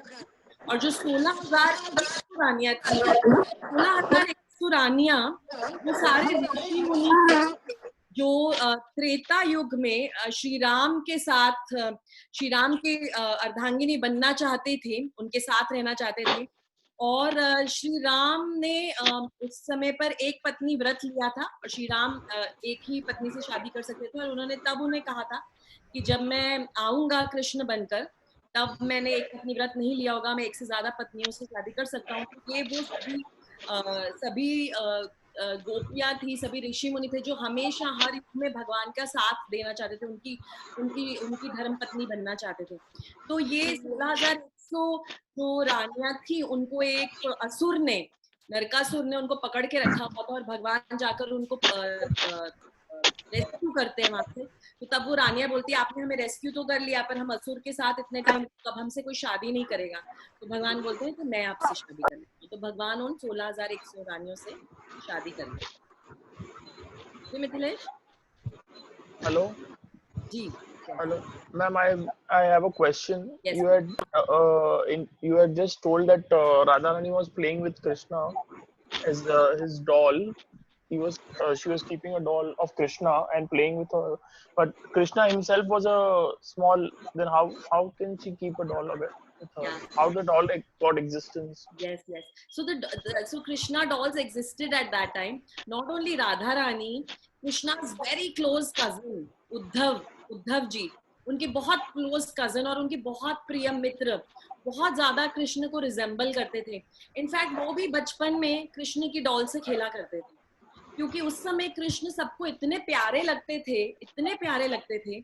और जो व्रजवासियों का जो भाव है ना, वृंदावन वासियों का जो भाव है, हम कृष्ण को भगवान समझते हैं, और उस समय पर जो दूसरे मथुरा वासी थे वो सब भगवान समझते थे। व्रजवासियों का जो भाव है, वो ये नहीं समझते कि कृष्ण भगवान है, वो इनफैक्ट कृष्ण को प्रोटेक्ट करना चाहते हैं। उनको इतना प्रेम है कृष्ण से कि वो प्रेम के इल्यूजन में, माया में हमेशा कृष्ण को प्रोटेक्ट करना चाहते हैं। तो इतना प्रेम करते थे उनसे कि उनसे उनकी दूरी सही नहीं जाती थी। तो उनकी डॉल बना के, छोटी सी डॉल बना के, ऑफ कोर्स उस टाइम पे ऐसी रेडीमेड डॉल्स नहीं आती थी, तो खुद ही डॉल बना के उसका नाम कृष्ण रख के उसके साथ खेला करते थे, ताकि उनको लगे कि उनको कृष्ण का एसोसिएशन मिल रहा है, कृष्ण उनके साथ है, कृष्ण का संग मिल रहा है, ऐसा होता है। इसलिए उनके दोस्त उद्धव जी भी कृष्ण का डॉल बना के उसके साथ खेलते थे, ताकि उनको लगे कि हमेशा कृष्ण उनके पास है, और राधा रानी भी ऐसा करती है। Okay, ma'am. And ma'am, Ma'am, I have a question. Ma'am, one more question I have. How did Radharani met Krishna first time? Where and how it got existed? Yeah. So how did she meet him? So मैंने जैसे लीला में आपको बताया कि वृषभानु महाराज, जिनके घर पे राधा रानी जिनकी पुत्री बनकर रही, वो रावल रहते थे, और नंद बाबा जिनके घर कृष्ण थे, जिनके पुत्र कृष्ण थे, वो गोकुल में रहते थे। बाद में बिकॉज गोकुल में बहुत सारे असुरों का, हमेशा असुरों का अटैक होता रहता था कृष्ण के ऊपर, तो सबने उनको सजेस्ट किया कि आप ये जगह छोड़ के चले जाओ, ये जगह ही अशुभ है। तो नंद बाबा यशोदा मैया के साथ और अपने सभी गोप सखाओं के साथ वो चले गए वृंदावन रहने के लिए, और यहाँ से वृषभानु महाराज भी चले गए, वो भी वहां से शिफ्ट हो गए रावल से। सो पहले, सबसे पहले कृष्ण राधा रानी को रावल में ही मिले, जब वो छोटी सी थी, पालने में थी।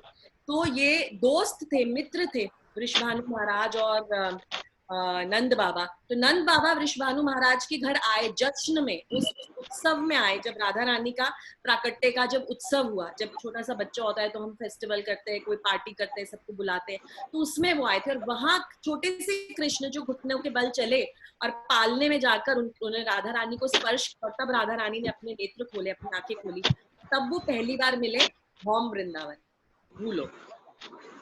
Ma'am, can I ask? Thank you so Yes, much, ma'am. please do, Vaishana. I have two questions. First is that how many gopis were there?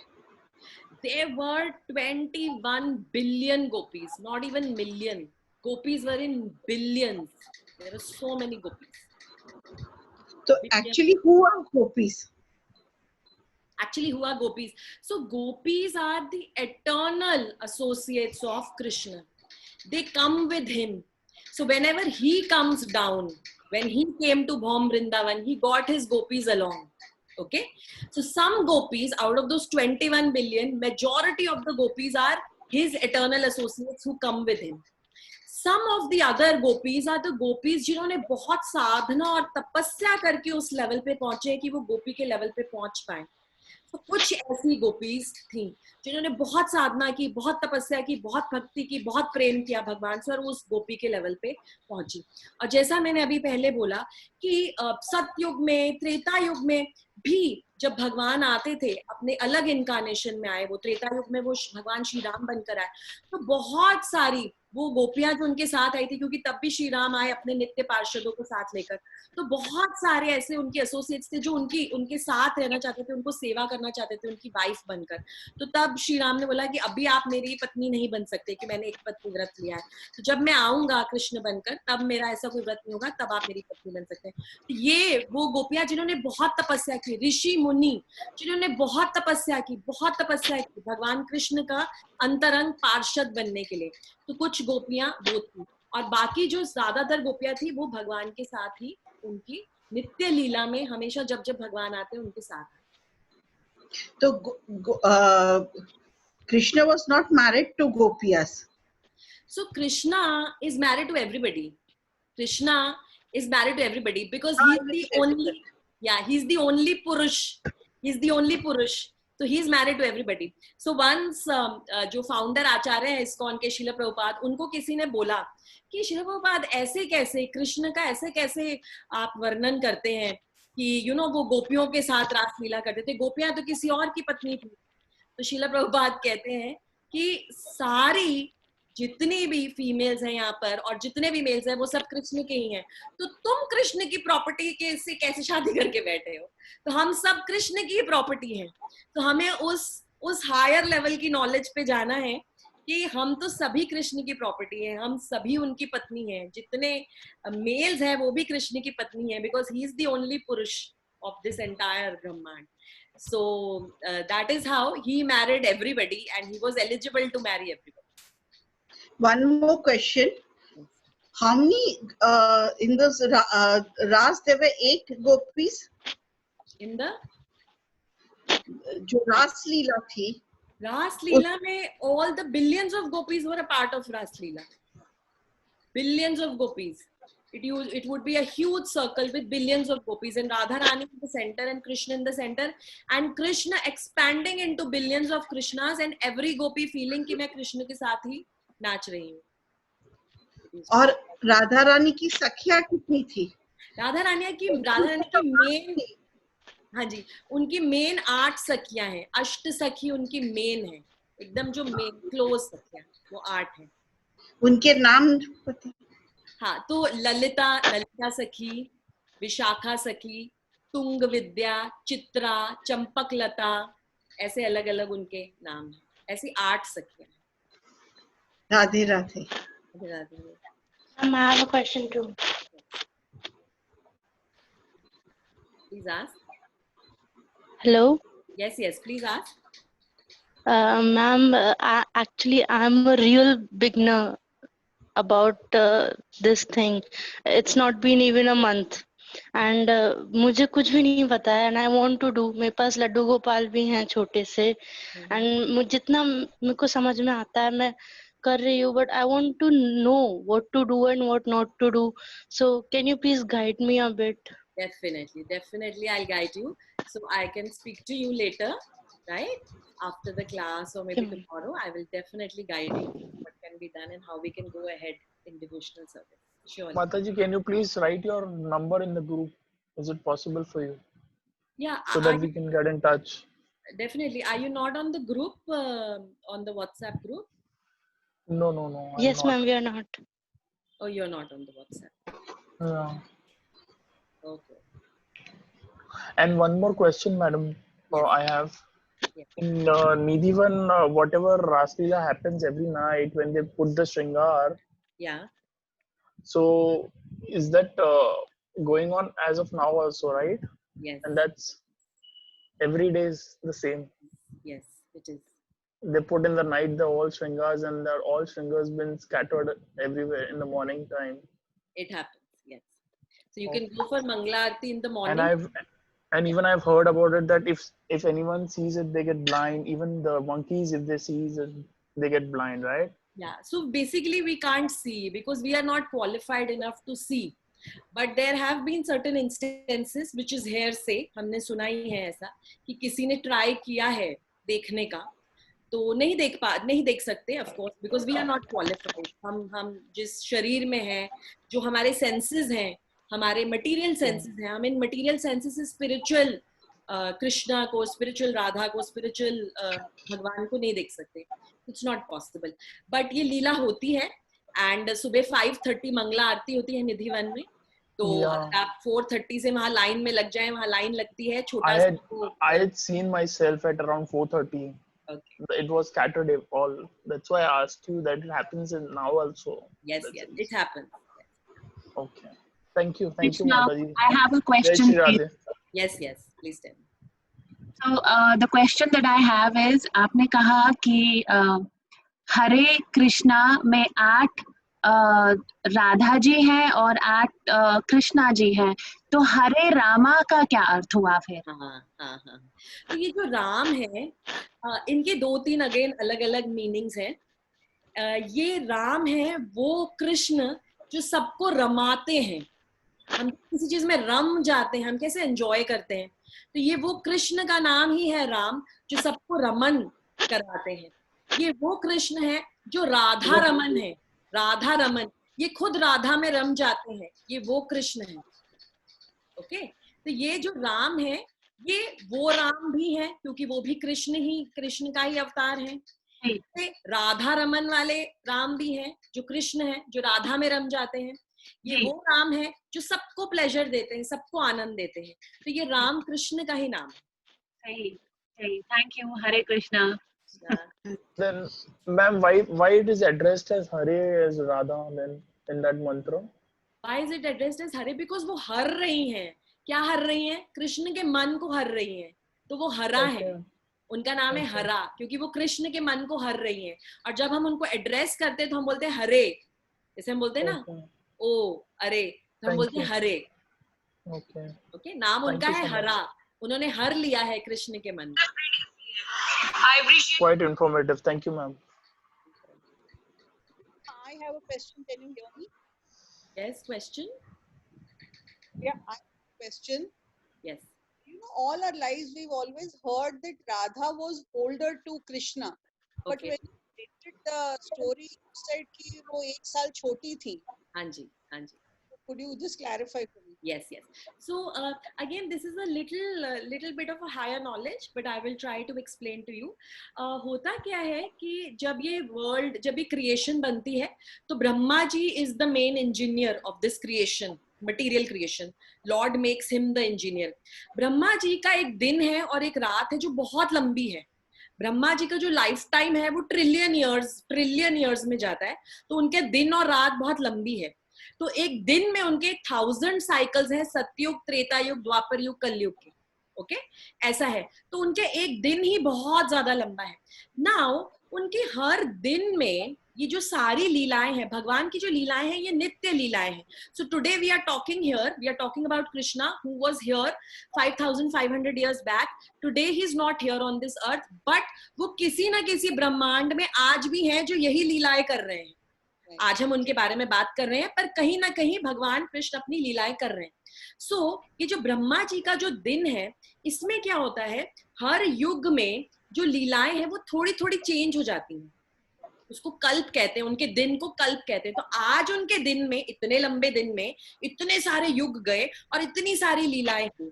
अगला जो उनका दिन आएगा, कल जो उनका दिन आएगा, उसमें सेम लीलाएं होंगी, पर थोड़ा थोड़ा डिफरेंस आ जाता है उसमें कभी कभी।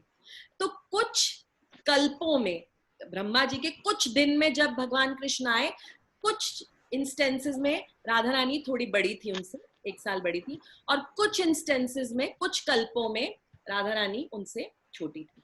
पर हम जिस कल्प की बात कर रहे हैं, हम जिस लीला की बात कर रहे हैं, उसमें हम ये मेंटेन कर रहे हैं, हमारे आचार्यों ने जो बताया कि राधा रानी उनसे 1 साल छोटी थी। तो कृष्ण नित्य ही 15 साल के हैं किशोर अवस्था में, और राधा रानी नित्य ही 14 साल की, किशोर और किशोरी। आई होप आप समझ पाए ये। There's one story I'd heard where they say that Krishna, when he left this earth, Radha Rani was already there in Dwarka with him. He left this earth. Yeah. Okay. No. So Radha Rani could not have tolerated that separation. Radha Rani का जो प्रेम रहा है कृष्ण के लिए भौम लीला में, वो विप्रलंब भाव का प्रेम रहा है। Separation. They were never together. At 11 years they were separated, and then they could never meet. They met once, but they could never meet permanently. Okay. तो सेपरेशन भाव का प्रेम है राधा रानी का। Now Krishna left Vrindavan at 11 years of age. After that, after about 100 years, Krishna came back. When he got to know कि राधा रानी और सभी गोपियां और सभी गोप सखा और सब बहुत बहुत बहुत दुखी हैं, क्योंकि कृष्ण जब गए 11 साल की उम्र में, तो ऐसा बोल के गए मैं अभी आ रहा हूँ। वो तो जाने नहीं दे रही थी गोपियां उनको, पर उन्होंने बोला मैं अभी आ रहा हूँ, मैं अभी आ जाऊंगा, मैं कंस को मार के, अब मुझे ये लीला खत्म करनी है, इस असुर को मारना है, उनको मार के आ जाऊंगा। पर कृष्ण 100 साल तक वृंदावन वापस नहीं आ पाए।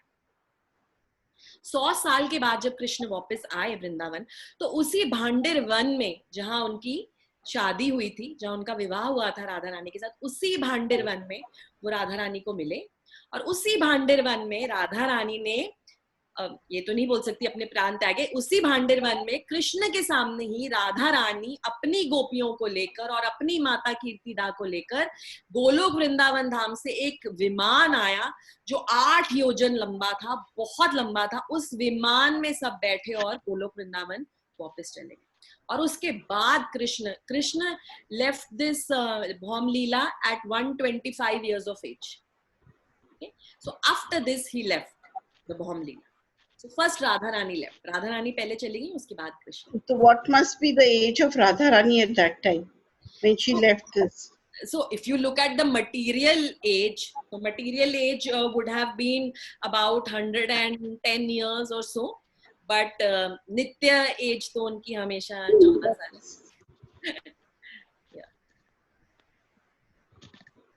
Ma'am, I have heard that at that time when Radharani left for Golok Vrindavan, like so I've heard it on YouTube that Krishna just said that I'll not use the flute now.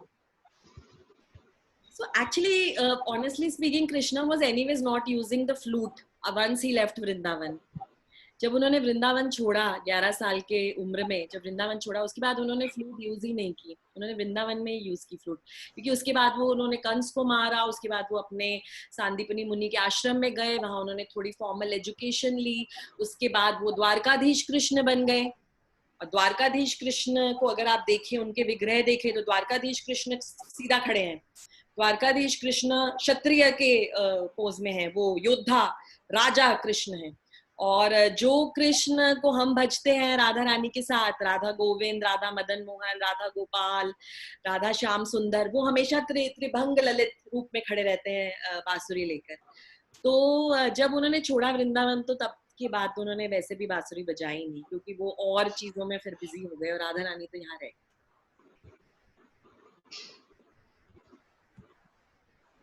Any other questions? Ma'am, your number. Can you please add we all in that WhatsApp group, please? Yeah, I will do that. I will do. Thank you. Ma'am? Yeah, right, Jaya?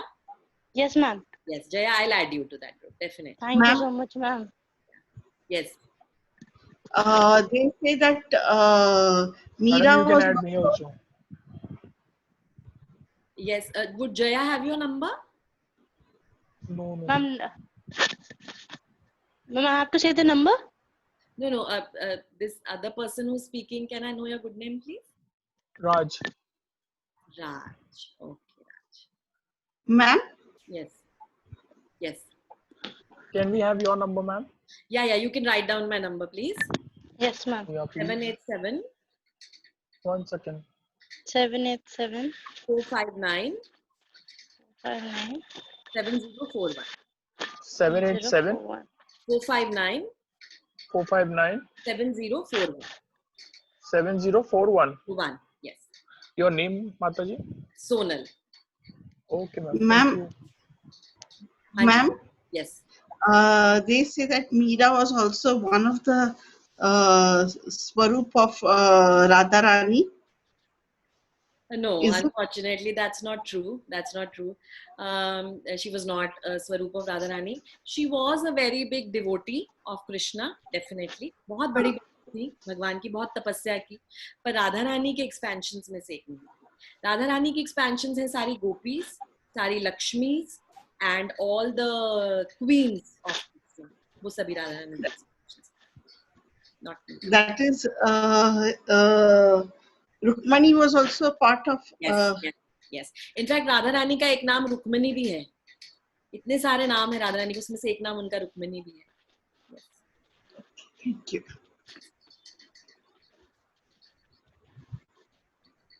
Okay, are we done with the questions? ठीक है? So thank you so much. हरे कृष्णा। बाद में भी कोई question हो तो जरूर पूछिएगा। और आज सोने से पहले एक प्रेयर राधा रानी को, राधा अष्टमी पे, कि जैसे वो भगवान कृष्ण को इतना प्रेम करती हैं और इतनी सेवा करती हैं, हमें भी थोड़ा सा भाव मिले और हम भगवान को अपने दिल में बिठा सकें। और जितनी करुणामयी वो है, जितनी हम्बल वो है, she is a mine of qualities, divine qualities, उसमें से कुछ अंश हम में आए ताकि हम भी हम्बल बने और भगवान के चरणों में, हमेशा चरणों में, उनके चरणों में रहें और उनकी सेवा करें। Thank you. Hare Krishna.